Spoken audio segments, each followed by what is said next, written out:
Question number 4, Grant Robertson. Tēnā koe te mangai atu whare. Tēnā koe. Ko patai ki minita no pūtia. Does he stand by his statement that there is no evidence that inequality in New Zealand is increasing? If so, what is the statement from Statistics New Zealand last week, quote, individual net worth is more concentrated, evidence of? The Honourable Bill English. Well, Mr Speaker, yes, I do stand by my statement.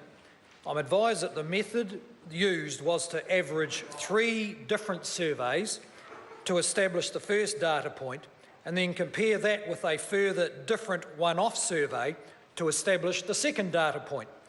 Stats provide a caveat which says that methodological differences mean the 3 surveys are not directly comparable.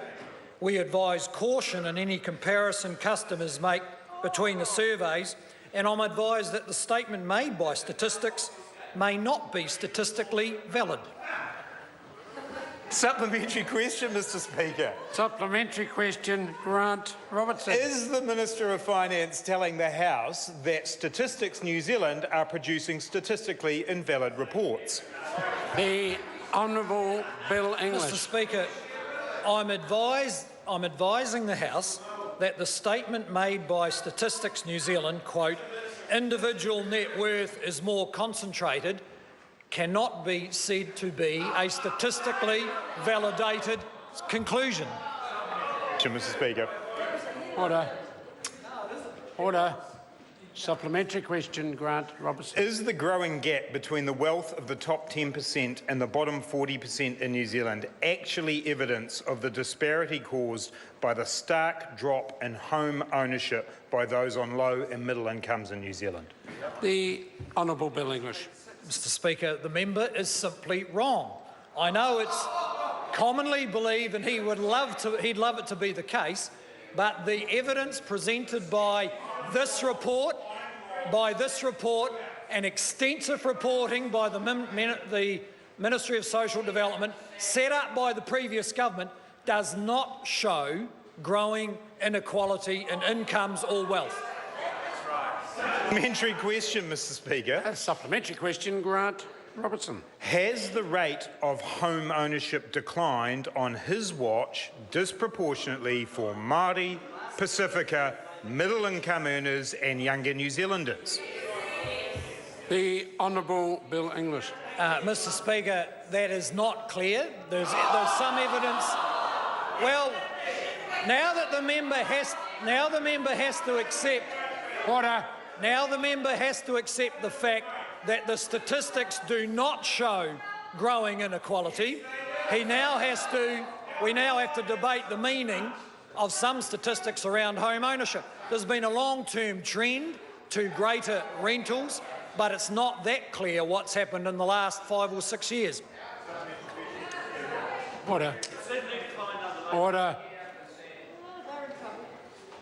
Supplementary question, Grant Robertson. What was he referring to in his interview on Morning Report last week about the Statistics New Zealand publication when he used the term, quote, confiscating people's assets in relation to addressing inequality?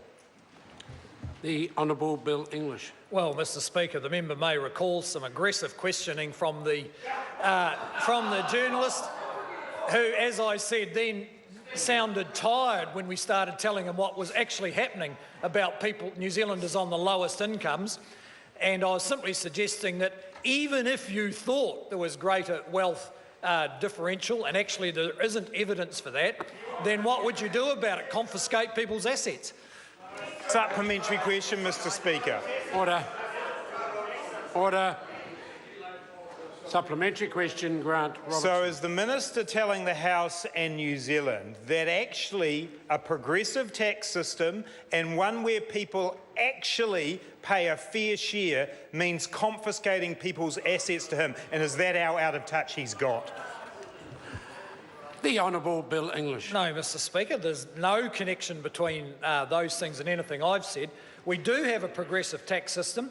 About 15 or 20% of income taxpayers pay way over half of all income tax. 60% of households pay no net income tax at all. Zero. They get more into their household than they pay out in tax. So we have a redistributive system. It's basically working.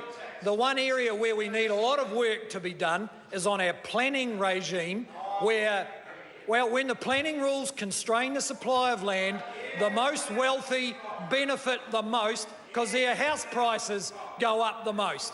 And I look forward to the opposition's support for measures to ensure house price increases don't drive inequality. Order. Supplementary question. Supplementary question. The Right Honourable Winston. Minister, if the top 10% in this country have 60% of the wealth and the bottom 40% have 3% of the wealth, why is he standing here defying gravity and making a prize fool of himself? I'll give a lot of liberty to the member, Mr. Minister, Speaker, answering that question. The member needs to understand what's being compared here. Well, this might matter too. This might matter. The statistics compare a 23-year-old with no savings renting a flat with a double-income household with no children, aged 55, who can save $100,000 a year. There's always going to be some inequality in wealth. It's called the life cycle. It's called saving. It's called getting better jobs. It's called owning your own house.